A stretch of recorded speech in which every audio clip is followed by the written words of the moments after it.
Hello.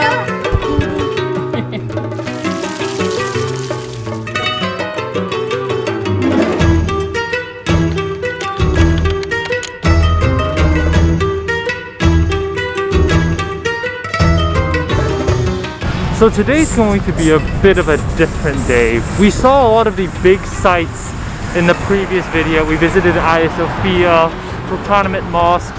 But today we are going to go for the hidden secrets of Istanbul. We're going to go to places that aren't exactly as popular. And right now we are crossing the famous bridge called Galata Bridge.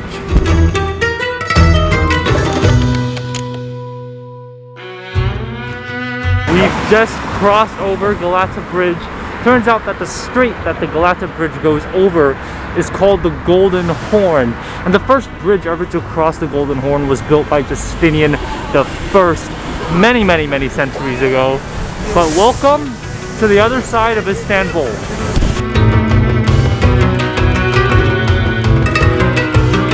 I just stumbled into a mosque that looks really nice. So we're gonna go check it out. This place is called Kilich Ali Hasa Kami. Let's go see it.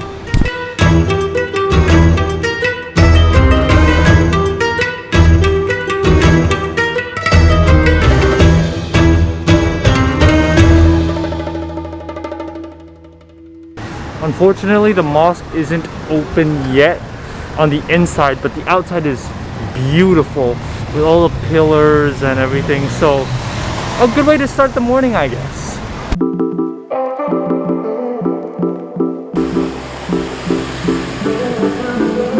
We've arrived at the next stop here in Istanbul. Welcome to Istiklal Caddesi.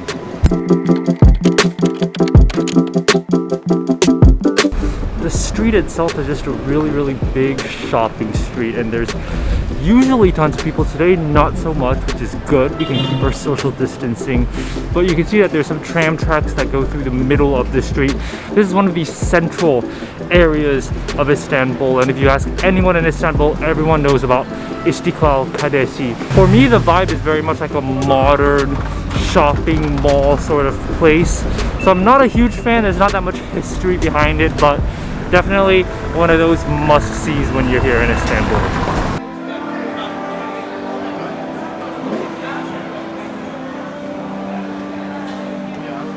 So after walking down Istiklal Caddesi, you will reach one of the most important stops here in Istanbul, a stop that you can't come to Istanbul and miss, because this right here is TAKSIM Square.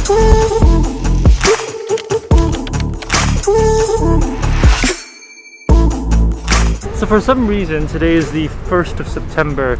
There's a bunch of just police officers here lined up. I'm not sure exactly what's going on, but definitely makes for some very good performances. Alright, so it turns out that the reason why there's all these police in formation in a parade is because today is the Turkish Police Day. So I think they're doing some parade or some ceremony, which is, what a coincidence. I mean, we just came here and they happen to have a police parade. Unfortunately, because the police are surrounding the monuments, I can't really do much. I can't enter the area and film. So yes, this is Taksim Square, but there's not going to be much for you to see here. I mean, at least today, because of the police parade.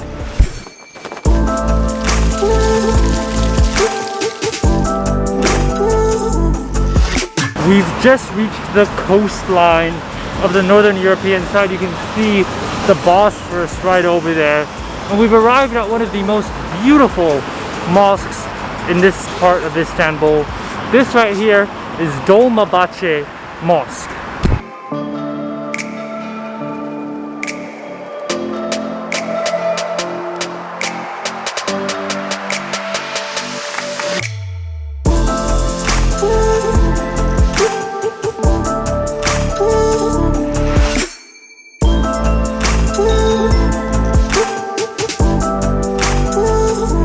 Now if you're thinking that, wait, this mosque doesn't really look like a mosque, it looks like a European church almost, you would be right. This building was built in the Rococo style. It has that European neoclassical feel to it. That was the purpose. And it was built in the 1800s, so there was a lot of copying from Western Europe at the time. So that sort of architecture is very different from the mosques of Sultanahmet or Suleymaniye, which we saw in the previous video. This one is a bit of like a European flair, which the Ottomans imported from Europe. And the next stop we're going to has that same European flair. Let's enter Dolmabahce Palace.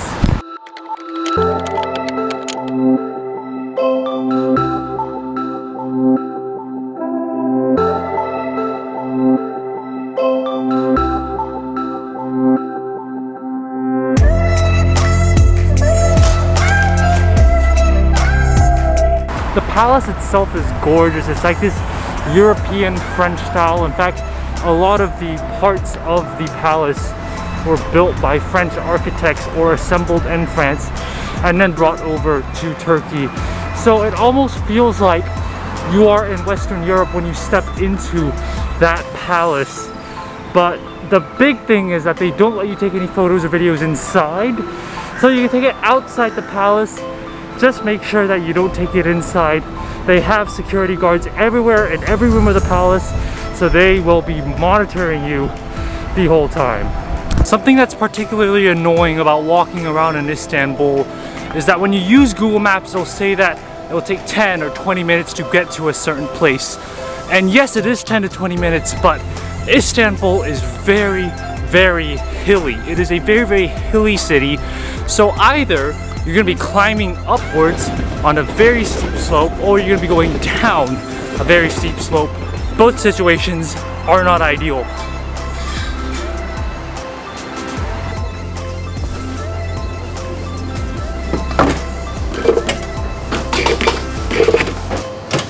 Thank you.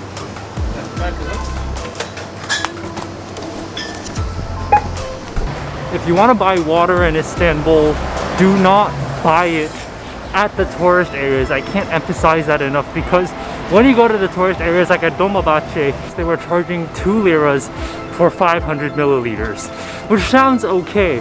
But what I just got, 2.75 liras gets me 1.5 liters of water. That's triple the amount of water, and just for 0.75 lira more.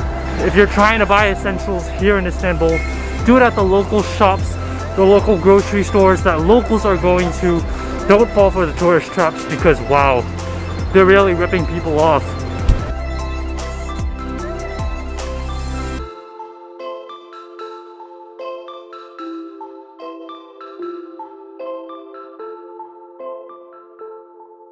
When you look at the Istanbul skyline, there is one very clear, prominent feature in all the videos and photos of Istanbul, and that is Galata Tower.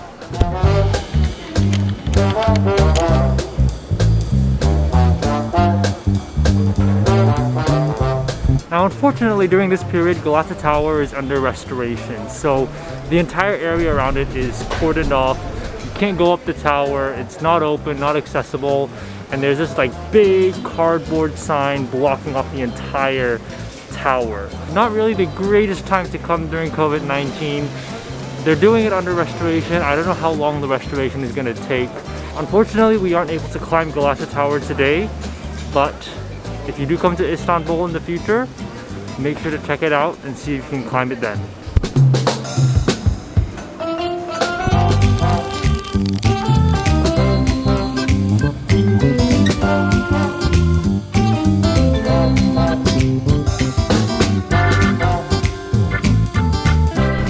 I don't know if I've mentioned this before, but Turkish people are the nicest people ever. I was just on a bus from Galata Tower to here. This place is Fener. The bus driver told me to pay 3 liras, and when I offered to pay, another gentleman on the bus just offered to pay my ride for me. No questions asked, just said, you know what, I got you. And he helped me with directions and told me where to go and everything. Really the nicest country. The people here are absolutely amazing. When you come to Turkey, talk to the Turkish people. They are the absolute nicest people ever. We are now in a local district called Fener. This district is known for being a place full of churches and old ruins. So we are going to go see what we are able to explore today, and hopefully everything's not closed.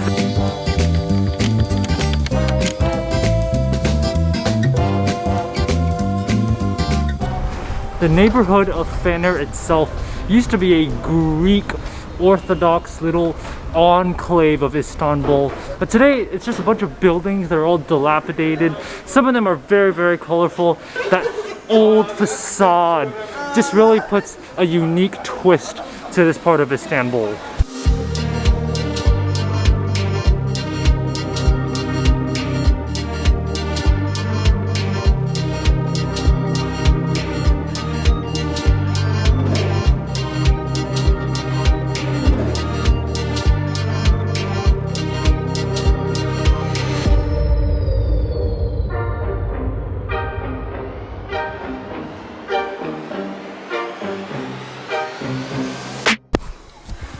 So, we just crashed the drone. Luckily though, I was playing with a group of kids and this little girl was able to climb onto some railings of the window to help save my drone. And it still flew after that. So the drone is safe, the drone is fine. It's just, wow, that was such a stupid yet preventable mistake. Man, first times for everything, right? Now from what I've seen of Fener, two things are very apparent to me. First, this is a very, very, very local part of town.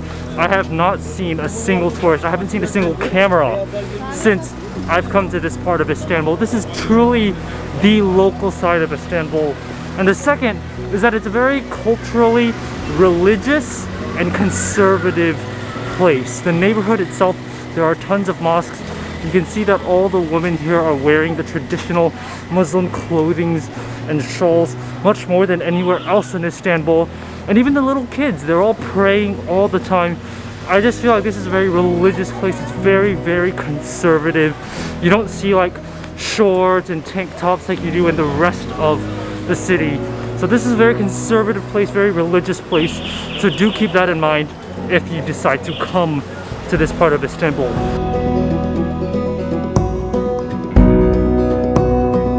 Now, no day in Istanbul would be complete without visiting a mosque. So we need to do that today. We are now at one of the most beautiful mosques in all of Istanbul. This is Fatih Camii.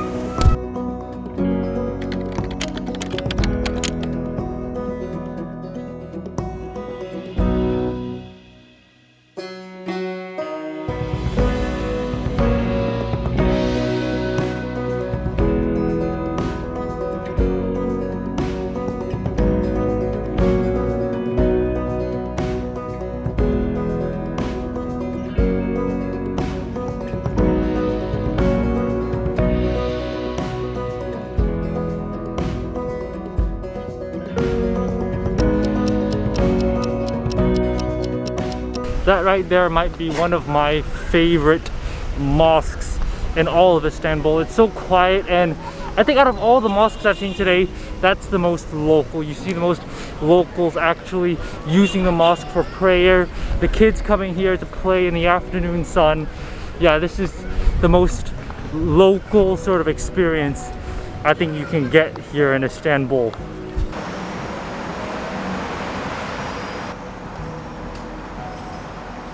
If you ever want a bicycle here in Istanbul, I think this is the place to go.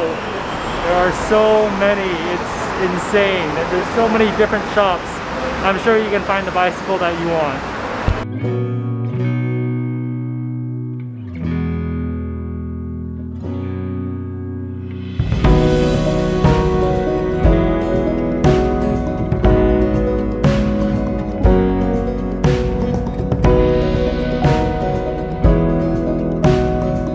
Made it to the final stop for today.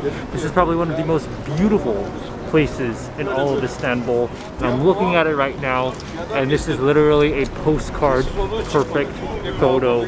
This right here is Ortakoy Mosque. which is located right along the Bosphorus. It is beautiful. Let me show you what it's all about.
Just like the Dolmabahce mosque we saw this morning, this mosque here, Ortakoy mosque, it's really neoclassical Rococo style. It's almost like if you were in Europe, except that instead of a church, it's a mosque. This one has a couple hundred years of history as well, and just like most of the mosques in Istanbul, it is absolutely gorgeous and an amazing way to end any day here in Istanbul. I hope you guys enjoyed this video. If you did, definitely give it a thumbs up and subscribe for more food and travel videos. Hit the notification bell so that you know when I do post new videos. Alright, I'll see you guys later. Bye guys.